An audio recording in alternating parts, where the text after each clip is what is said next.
那炼虚期的鬼王解决了招财之后，便朝着他抬起了爪子。招财迅速爬起，飞过来挡在他的前面，背着一爪子拍飞，再一次摔在了空间壁上。他的身体直接晃动着散开了一下，鬼魂飞散，那就等同于死啊！招财！招财回过头，对他露出了一抹呆呆的表情，好似在安慰他。他贴着招财的背，深吸一口气，把招财身上所有属于他的桎梏全部解除。他身上没有了自己的印记，是否还能记得自己？最后一张符纸撕掉的那一刻，招财的身体骤然暴涨，强大的鬼气从他身上迸发了出来。炼虚期，眼看着他们打了起来，强大的鬼气攻击四处乱飞。叶玲珑迅速地从戒指里取出了红颜，切换伞形态保护自己。石碑已经全部损毁，空间还在不停剥落。叶玲珑躲在角落里瑟瑟发抖。红颜只有一把，若是那300多号人还在这里，少说也得死一大片吧。小师妹，到底发生什么事情了？二师兄，我没事，是招财在打架呢，我躲在角落里观战。叶玲珑趁着现在有空，把情况简单跟他们介绍了一遍，喊他们不要担心，但他们完全不听。招财在打架的时候，他们也在自己耳边一直叨叨叨，就怕听不到自己什么时候不回应了，叨得他什么情绪都没有了。招财和那只鬼王越打越激烈，越打越凶悍，对方撕掉了招财的一只手，招财则直接咬掉了对面半个头。当对面撕开招财的胸膛时，招财直接吞掉了对方半截身体。吞进去之后，那半截身体竟然在招财的体内闹了起来，将他从里边撑开、穿透、撕碎。看到招财痛苦大叫的样子，叶玲珑整颗心都揪了起来。都叫你不要总是那么贪吃了，你怎么就不听呢？怎么办？大叶子，我有没有办法去帮忙招财？像是在回应他的话似的，他竟然张嘴把对方的另外半截也吞了进去。故意的吧？招财这倒霉孩子是故意的吧？现在的孩子怎么那么难带啊？招财痛苦地嗷叫着，他伸手往自己的身上戳，长长的指甲直接戳进了自己的身体里，用极其残忍且两败俱伤的方式跟他斗争。他宁愿两败俱伤也要全部吞掉，吞下去，控制住他就赢了。随着体内的动静和反抗越来越小，一直到最后没有了动静，招财再一次缓缓转过头来看着他。那一瞬间，他肚子动了一下，从里面伸出了一个鬼爪。招财将鬼爪直接掰断，重新吞入口中，然后抬起头来，对着他歪了一下脑袋。我赢了。招财忽然低吼了一声，用极快的速度，带着极强的气势，冲到了他的前面，像一座小山一样，穿得他格外的渺小，没有冲撞他，没有吃掉他，但也没有像从前那样低下头来让他摸摸。懂了，还记得，所以不会伤害，但鬼性回归，他也不再受他桎梏。他成为了一只真正强大且骄傲的鬼王了。忽然间，招财拧掉了自己的脑袋，然后招财将脑袋双手托着送到他的面前，他脸上露出了一抹呆笑，和之前求嬷嬷的时候一模一样。叶玲珑惊悚地看着招财，懂了，招财还是那个喜欢求嬷嬷的招财，只不过长得太高，吃得太撑，肚子太圆，脑袋根本低不下来。大爹，快摸呀！跟你说过多少次了，不要吃那么多，你看看你又变成一个球了。招财被骂之后，立即露出了一抹委屈的表情，看起来好可怜。算了，你回棺材盒子里去消化。叶玲珑说完之后，忽然意识到什么，不是要回去吗？怎么没抓走啊？你已经自由了，你是我最乖最好的大宝贝，不需要再回到那个禁锢你的地方去了。招财头一歪，没听懂。我是说，以后你可以和太子以及胖头一样，想出来玩就随时出来玩，你是我家大宝贝，你又棒又强又乖巧，不需要再遮遮掩掩了，我以后去哪儿都可以带着你。招财眼睛一亮，听懂了，就是说可以随时出来吃东西了，太好了。叶玲珑也没管他，转回头去查看这里的情况，看看怎么去跟其他人会合。他忽然发现崩落的碑林里面竟然还有一个石碑是立着的，而那个石碑正好就是他刚刚要去推的那第10个石碑。石碑瞬间倒塌，此时苍穹顶上的漩涡忽然有了变化，它缓缓地转动着，一边转一边缩小，直接消失在叶玲珑的视野之中。如果说这漩涡是连通鬼界的入口，那现在是不是意味着福岛和鬼界的入口彻底关闭了？是。久违的蓝天重新出现在了叶玲珑的视线之中。结束了，福岛所有的灾难全都结束了，鬼气全面消失，福岛浓郁的灵气重新回来了。夏水妹，叶玲珑转过头去，看到了被送走的那300多号人，他们终于汇合在一起了。小师妹，你没事吧？我没事啊，我都说了是招财打架，又不是我打架，我能有什么事情？要有事也是招财。只见被剧烈阳光照射的招财，此时正浑身发烫冒火。就你别吃这么多，你斗篷被撑破了，这下没有东西给你遮到阳光了吧？叫你吃。招财委屈地嗷了一声，先回盒子里，等我给你重新做好了一件，你再出来玩。现在是什么情况啊？他们还能隐约看到一个巨大的结界包围着他们。他们尝试了好几次，上天入地横飞，还是无法飞出残岛。问题不大，这个在我的专业范围内，我慢慢研究吧。在此之前呢，大家挑一个自己喜欢的岛好好修炼，不要浪费了这里的灵气。其他人听到这话纷纷点头。最难的时候都过来了，最后这点不算什么。于是叶玲珑挑了一个他喜欢的岛飞了上去，然后朝着他清玄宗的同门招了招手。你说师傅把我们集合在一起，又把我们的信息通过前尘镜透露给叶荣月，让他来收割我们，是为了杀死下修仙界所有的天才。但这里面有很多说不通的地方。他为什么不在收我们入门的时候就直接杀了？用这样的方式不但费尽周折，而且还失败了。有没有可能因为他是打不过，你们忘了他只是个小金丹？可是你们几个女弟子呢？你入门时候才练气，而且这个布局时间至少是10来年。他若是早有计划的话，可以在我们都是筑基的时候就杀我们了。那有没有可能是因为他在修仙界受到很多限制，不能直接动手，所以才搞了这么多迂回的方式？假设你说的理由成立，那么他要覆灭下修仙界的目的是什么呢？可种种迹象证明，以及直觉告诉我，这是师傅的手笔。至于他为什么要这么做，也许不是为了杀死下修仙界所有的天才，也许也不是为了毁灭下修仙界，也许他还有别的目的。大家沉默了一会儿之后，话题无疾而终。叶玲珑的残岛上就剩下了他自己。这时他又拿出那一面碎裂的前尘镜来。啊，这3个字好像是叶清玄，我的名字，看这个字迹应该是我亲手刻上去的。这面镜子是你的？准确的说应该是我打造的，但送给了谁，或者被谁捡走、偷走、买走，那我就不清楚了。清玄宗，叶清玄，大叶子，你该不会是我们清玄宗的开山老祖吧？所以这宝贝才从你那儿传到我们师傅的手中？不是。啊，你不是全忘了吗？为什么现在又那么肯定？你觉得我像是喜欢收徒开山立派、教化众生的人？对哦，大叶子这个性格怎么看都不像是能耐心传道授业解惑的人。大叶子，你有没有想过寻找你的过去？没有。为什么？看你每天傻里吧唧的也很有趣啊。他分明那么机智，大家都在惊叹他那令人望尘莫及的智商呢。大叶子，你在损我？如果你觉得委屈的话，要么哭2声我听听，我还没见过你哭哭唧唧的样子呢。就在这时，叶清玄忽然接管他的身体，他把裂开的碎片重新摆整齐，前尘镜的镜面恢复了完整，然后里面忽然出现了一个熟悉的画面。这不是清玄宗吗？怎么又碎了？不是又碎了，就没修好过，用灵力让它露出原本的模样。现在灵力效果过去，就又没了。那这面前尘镜你能修好吗？不能，这些材料看起来下修仙界并没有。算了，先把前尘镜收起来吧。他噌的一下站起来，找到20姐、30姐和40姐。怎么，小师妹？我们该补货了。3个师姐一愣，然后恍然明白了，迅速的点了点头。各位同道，我们也已经受尽了灵气枯竭的苦，所以都知道灵气是有多重要，尤其是身上有可以携带的稳定的灵气非常重要。于是我决定再一次利用这符岛里的灵气制作新的灵气珠。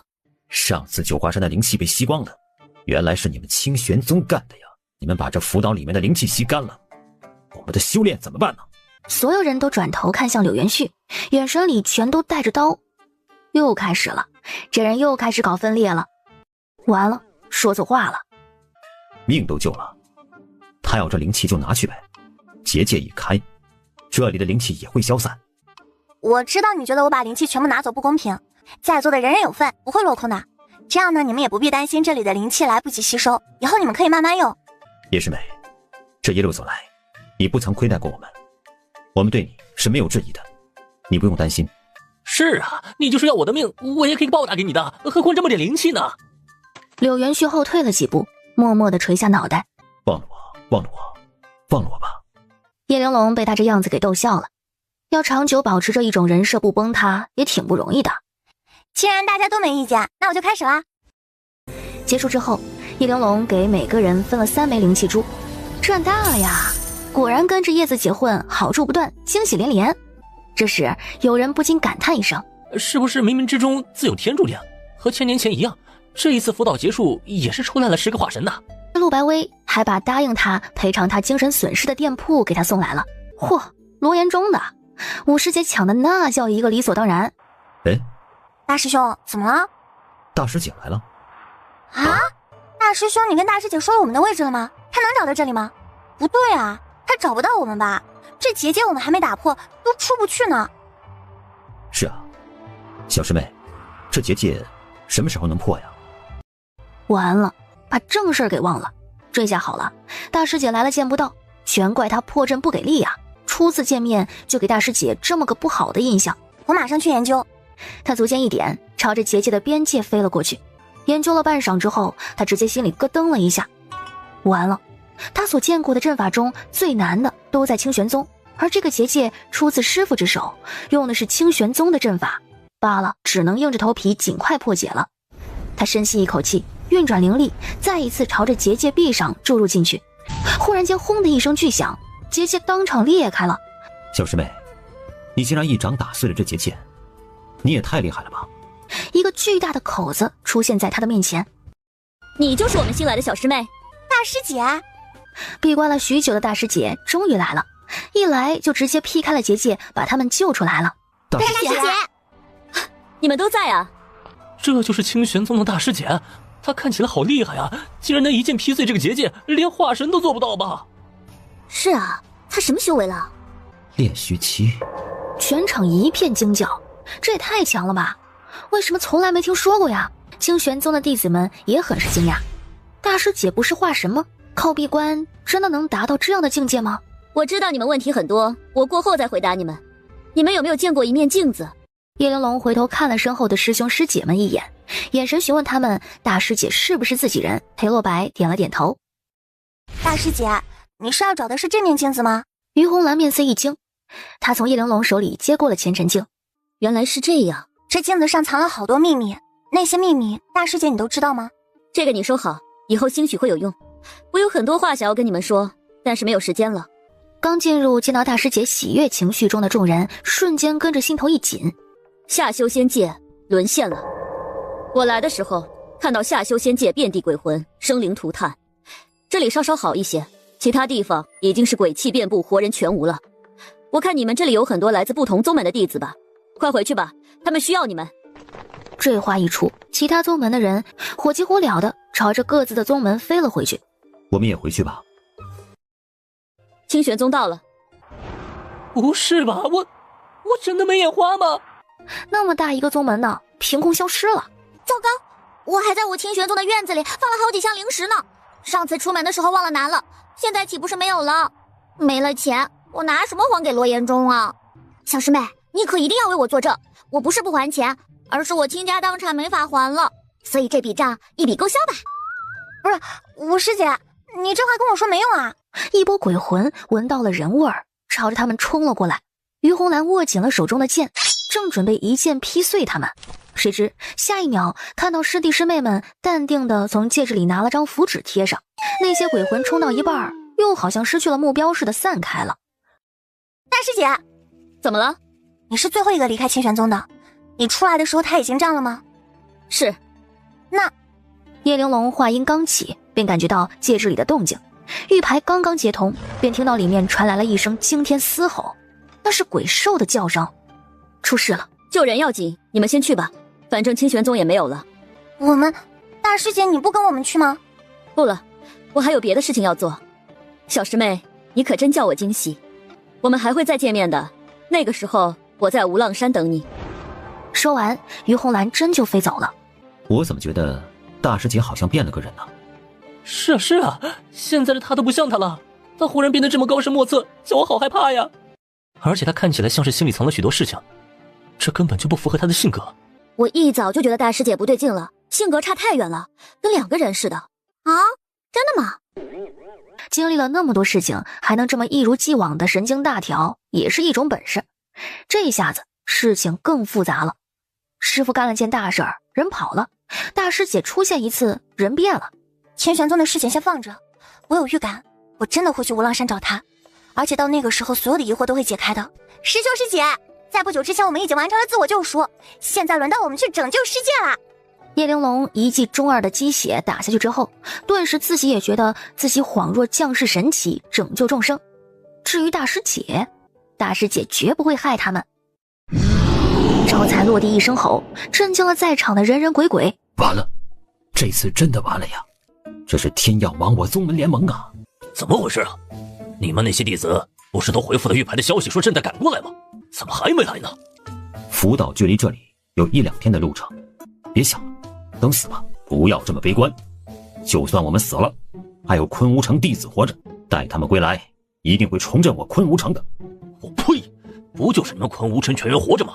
都到这个地步了，你还要学，你还学？盟主，你不收拾他呀？若今天这一关实在过不去，也没办法。还好我提前收了个徒弟，以他的号召力，没准我死了之后，我的门下能弟子万千呢。我也算死而无憾了。既然各位掌门以及师傅临终遗言都准备好了，那不用得多浪费啊。要不我再等等，给你们一个顺利实现遗言的机会。回来了，他们真的回来了，叶玲珑回来了。他一回来，我们肯定有救了。我太激动了，天降神明都没有那么激动，我现在心都快要跳出来了。师傅，我答应你，等你去了之后，一定会振兴师门，收徒万千，画上你的画像供后人瞻仰。所以，你准备好安心去了吗？你这个目无尊长的逆徒，还不快点来救人？再晚点儿，为师真的得死给你看了。叶玲珑迅速落下，他拿出手杖，开启鬼吼。这一吼，所有的鬼魂听到声音，在招财的面前集合站定。哎，黑金山的兄弟别急啊，一会儿就送你去跟你的同门相聚。叶玲珑话音落下，招财便冲上去，一口把所有的鬼魂全都吸过来吃掉了。那只鬼兽吓得掉头就跑。自己去玩吧，一会儿我喊你你就回来。叶玲珑说完之后，在招财的心口写了一个符文，没有桎梏，但联系可以有。他和招财的感应永远不断。招财看到大爹又往自己身上写画画了，他又继续带着自己了，便高高兴兴毫无负担的跑去追那只鬼兽了。镜花山里里外外的人全都一脸呆滞。师傅醒醒，对，我黑金山偷袭你的仇我给你报了。任堂莲瞪大了双眼，这中间出了那么多事情，他都快要把这个给忘了。进入福岛的黑金山弟子无一生还，在场的人全都倒吸了一口凉气，这么大的劣势，竟然真的把黑金山给团灭了。可是黑金山里头有2个化神弟子呢。错，他们化神弟子最多的时候有10个。全场又是一片惊呼，惊呼里还带着许多兴奋。放心吧，我们回来了，以后宗门联盟不会再有事了，不信你们自己看。清玄宗进去10个人，出来的时候4个突破了化神，太强了，这简直强炸了。好了，危机解除，咱先进去。他徒弟回来了，他怎么不炫呢？他不是最爱炫了吗？哦，他徒弟没有任何进步，还是个清单，不说话了。大家一边嘀咕，一边走进了镜花山里面。师傅，镜花山怎么会有那么多人？出事的时候我们还在福岛，收到消息回来的时候大家已经陷落了。听闻鬼魂出现的时候，大家都猝不及防，基本上都没有在第一时间开启护宗大阵。难道整个宗门联盟就剩下这些人了？那倒不是，各个宗门的弟子都躲在他们宗门的密室里头，但是那里躲不下那么多人，于是就送到这里来了。我们原本还在继续挨个宗门接人的，没想到他们已经打到镜花山来了。他露出了一抹微笑。你们既然能从那个福岛里出来，也一定能够拯救下修仙界的吧？那一刻，叶玲珑被师父任堂莲的那一抹笑容给震到了心头。在任堂莲灼灼的目光之下，叶玲珑坚定的一个点头。当然啊，你知道吗？福岛之上的鬼气浓郁到整个岛都陷入了黑暗。鬼魂3级的一出，那就是8个往上，随便掉下一个鬼王，那都是炼虚级别的。真的假的？对啊，别说鬼王，就连妖兽也有到炼虚的。别的不说，小师妹那只鬼王宠物就是炼虚级别的，不信呐，一会儿他回来了，你们可以仔细看看。有救了，这一次是真的有救了。自古英雄出少年，果然时代还是属于年轻人的呀。任堂莲怔怔地看着叶玲珑，眼底不由得蒙上了一层温热的水雾。我想过你在福岛里会很难，却没想过你会这么难。叶玲珑仔细一想，好像其实没有好难。如今夏修仙界这情况，应该怎样应对呢？任堂莲此时敏锐地感觉到大家的期待，为了振奋一下低落了许久的人心，为了驱散笼罩在人心头上的雾霾。你跟我来。我们的天才弟子们经历了万千苦难之后，从福岛上回来了。下面密密麻麻的宗门弟子们全都欢呼了起来。他们带来了对付鬼魂的办法，带来了解决一切的手段，带来了夏修仙界所有的希望。话音落下的时候，欢呼、尖叫、呐喊顿时充斥了整个镜花山。玲珑，现在由你来告诉大家，我们接下来该怎么做。小师妹，你说，我们会配合你的。叶师妹，放心说吧，我们依旧是无条件的支持你。是啊，叶师妹百战百胜，跟着她就能走向光明，走出绝境。我叶子姐超强，我叶子姐无敌，我代表烈阳殿的弟子无脑支持叶子姐，绝无二话。还有我们隐月宫，我们已经准备好了，随时听候安排，全力支持，听候安排，绝无二话。叶玲珑微微一笑，淡定又从容。那就给你们看个惊喜吧。惊喜？既然第一句话就有惊喜。四师姐，算算日子，他们应该长成了吧？人群之中的花诗晴抬起头来，对着叶玲珑比了一个他常用的 OK。 那就拿出来让大家看看吧。师姐，就把它种在镜花山的山巅之上吧。树种下去之后，它的光芒竟然足够覆盖整个镜花山，这可是绝对的意外之喜。这就是惊喜吗？这真的是天降大喜啊！这菩提树好厉害呀！我终于不用再受鬼气的侵扰了，我感觉自己又活过来了。小师妹，菩提树在此处能有这样的效果，那么每个宗门种一棵，就庇护一座山，就足以让那个宗门的弟子得到庇佑了。你和陈七元手中的菩提树种成的有多少棵？加起来500多棵。这话一出，更热烈的一场尖叫瞬间来袭。他当时只是提出了一个设想，没想到四师姐和陈七元完成的这么优秀，他们从不叫人失望，他们真的好棒。在大家的喜悦之中，叶玲珑宣布了接下来要做的事情。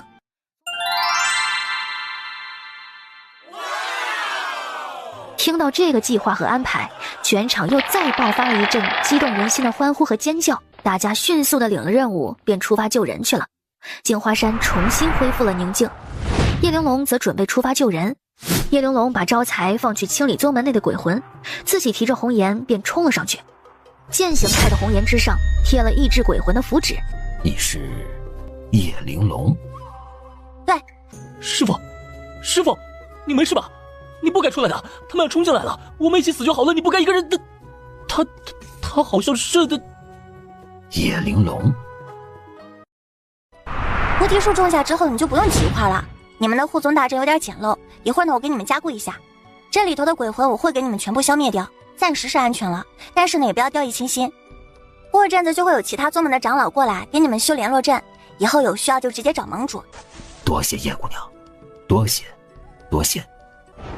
叶玲珑没说话，去下一个任务宗门去了。5个宗门的任务他迅速完成了。保住了，我们的宗门保住了。招财，你说咱们清玄宗去哪里了？招财不会说话，也没太听懂。没关系，总有一天我要把他找回来，到时候我的同门便也是有家可归，无需再寄人篱下。招财低低的吼了一声，虽然不知大爹兴奋什么，但他高兴，自己也要高兴。他在镜花山顶上看到了他那个便宜师傅，他正在使用造好的联络阵跟另外4个掌门吵架。怎么都不说话了啊？知道自己错了，晚了。我告诉你们，这事儿差不多得了，不跟你吵，是给你徒弟一个面子，你这个老脸压根儿就不值钱。任堂莲回过头，果然看到了走过来的叶玲珑。在2年时间，他现在要靠徒弟的面子混日子了。等这件事情结束，我就要离开了。趁着我们师徒情谊未断，你最好赶紧跟上。叶玲珑愣了一下，他留在下修仙界那么多年，竟然在这个时候想开了。看什么看？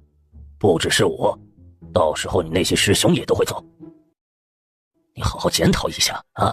怎么到现在还是个金丹呢？我是个金丹没错，可你们不还是要听我的吗？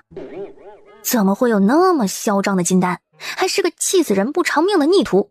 盟主，苍山72宫和百教神殿以及黑山盟的盟主已经在镜花山的门外等候了，是否请他们进来？他们这个时候来找我，想必是有大事要商量。你去把他们接进来，我现在去议事厅接待他们。盟主，他们不是来找你的。已经准备好会客的任堂莲一脸问号。盟主，他们是来求见叶师妹的。又一次被自家徒弟踩脸打击的任堂莲无语了。走，这一次结束，他必须要走。这破地方毫无留恋价值。各位远道而来，光临镜花山，不知有何贵干呢？时间不够了，开门见山吧。我们是来向叶姑娘重金求购菩提树的。辅导上的事情我们都已经知悉，叶姑娘对我们都有大恩，你的规矩我们也懂。有多余的菩提树，你开个价卖给我们吧。这事儿也包括我们黑山盟，虽然在辅导上多有得罪，但叶姑娘不计前嫌，最后也将我们的弟子带出来，我们十分感恩。好说，10万灵石一株，虽然不贵，但砍价还是要的。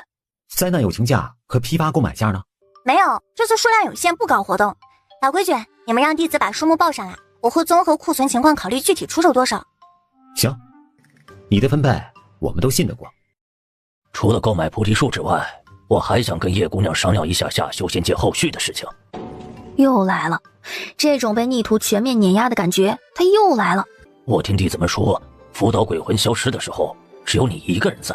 其实这些鬼魂会出现，完全是因为鬼界和下修仙界之间有人打开了一个通道，大量鬼气和鬼魂得以侵袭下修仙界。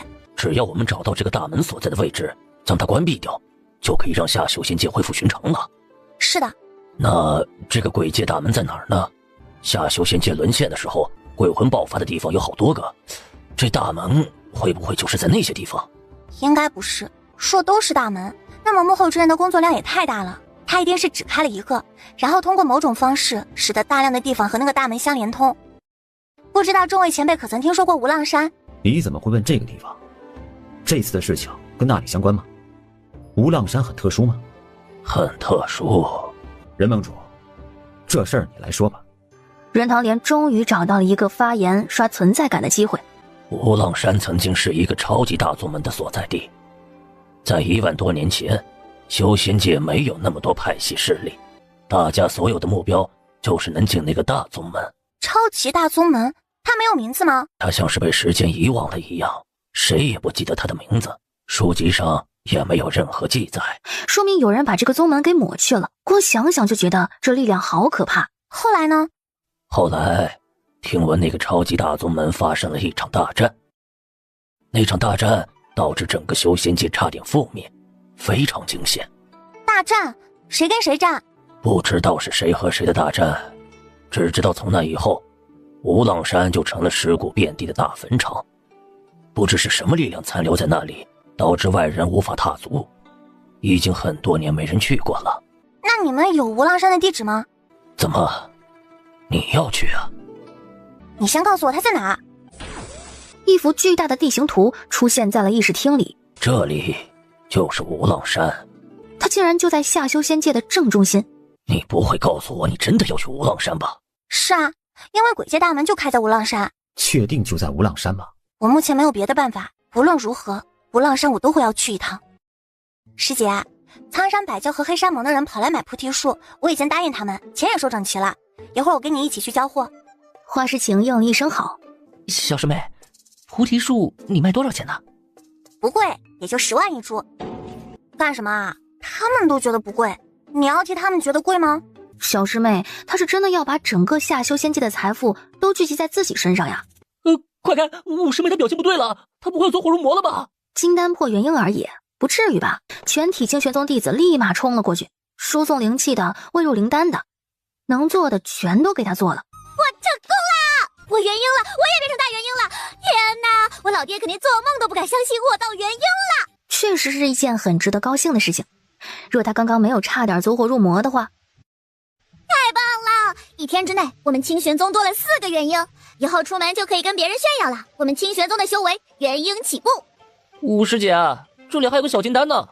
胡说八道，小师妹才不是小金丹，那是什么？准化神。那么现在就由我这个准化神来跟大家说一件事情：3天后，我们出发去无浪山。 3天后，无浪山。奇怪，我怎么记得无浪山以前是被封锁的？为什么我们现在走进来一点阻拦都没有？因为有人劈开了这里的结界。我进来的时候发现了破碎结界的痕迹。这山峰看起来好奇怪啊！你觉得它奇怪，不是因为它有2座山峰，而是因为2座山峰的细缝里头没有被冰雪覆盖。我们在来之前呢，有人劈开了这座山。叶师妹，这裂缝不会也是有人刚刚劈的吧？哼，你很上道啊！哎，你看到那个奇怪的山坡了吗？那是一座山被横劈成了2半，上面那个顶掉下来了。看到那个歪了半边的湖泊了吗？所以啊，那是有人把地面上的冰雪全部都融化之后，那些雪水重新凝结成了冰啊！机智啊！你发现了真相。那是什么人在这里劈山挖湖啊？大师姐，白雪飞舞的半空之中站着一个身穿暗红色衣服的女子。我找到了，这无浪山还真的是有人在劈劈砍砍啊！不愧是炼虚，好强好爽好霸气啊！他在这里。顺着他所指看过去，所有人都看到了那一座巍峨的冰山。你们先退后，离远一点。于红兰说完，提着手中的剑运转全部灵力，然后双手握剑划出一个剑诀。下一秒，他倾注全身的力量，狠狠往冰山上劈了下去。轰的一声巨响，地动山摇，大雪崩落。大家迅速地运转灵力保护自己，整一座冰山碎裂，冰块一片片坠落下来。大师姐，小师妹。已经飞进的叶玲珑手中的红颜一旋，飞到了于红兰的头顶之上，替他挡住了所有坠落的冰雪。世上竟然还有人能打造这样的神器！大师姐，你没事吧？你怎么不躲开？小师妹，你分明知道我为什么不躲开呀？叶玲珑一怔，是的，他知道。于红兰把自己的手伸出了红颜之外，所有的冰雪全都穿过他那只已经变得很透明的手掌，毫无阻碍地掉落到地上。怎么会这样子？你到底是怎么了？我要离开了，小师妹。下修仙界灵气稀薄，是不可能修成炼虚的。这只是我的一个分身，我的本体在上修仙界。分身？可你明明一直在清玄宗闭关。我之前确实在清玄宗闭关，可后来我被师父封印了。直到这一次解封出来，我看到你们所有人都被关在了他设计的陷阱里，他甚至要你们死，我才明白，他封印我是因为他杀不死我，我无法突破他的封印，我只好另辟出路。我用秘法把自己送到了上修仙界。离开之前，我留了一个分身，我就是想知道他到底为什么要这样对我。大师姐是在上修仙界修成的炼虚，因为这个是你的分身，所以他也同样拥有炼虚的修为。知道清玄宗为什么没有了吗？他是不是本就不存在下修仙界？他只是镜子里的一个虚影，投射到了现实之中。小师妹，你是真的很聪明，剩下的要靠你们自己了。所以大师姐也不知道师父为什么要这么做吗？于红兰摇了摇头。但是我可以肯定，师父他就在上修仙界，因为真正的清玄宗他在上修仙界。若你想寻一个真相，那就关闭鬼界大门，然后到上修仙界来找我，我们一起去找他。小师妹，在你身上我看到了希望。那座塔，它仿佛为你而造。鬼界大门就在这座塔的塔顶之上，只要你能登顶，你就可以关闭它了。我的力量耗尽了，小师妹，你会来找我的，对吗？我会。那我最后再帮你一次，不过就只有你这一份，你可不要说漏嘴，省得他们怨我偏心。那就让他们怨好了。于红兰的笑容越发的灿烂，而她的虚影也变得越发的透明，最后所有的影子全部化作了一团光点，落在了叶玲珑的掌心之上。即便那只是他分身剩余的力量，可落到掌心的时候，就好像是一颗燃烧的太阳，炙热强烈，包罗万千。这就是炼虚吗？那炼虚之圣呢？小师妹，我没事。大师姐呢？她离开了。她去哪儿啊？她在上修仙界等我们。啊？干什么啊？现在全宗门一半上了化神，剩下的一半也在努力。你是打算在元婴待一辈子吗？小师妹，我保证1年之内我必定突破化神。那我记下了。叶玲珑笑着说完后，又把大师姐的话简单的转达给了同门。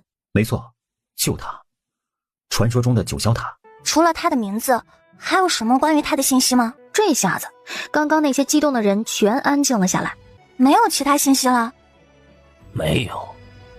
凝望着高耸入云的塔，脑海里回荡着大师姐的话：鬼界大门就在塔顶。你确定吗？我大师姐说的，她不会骗人。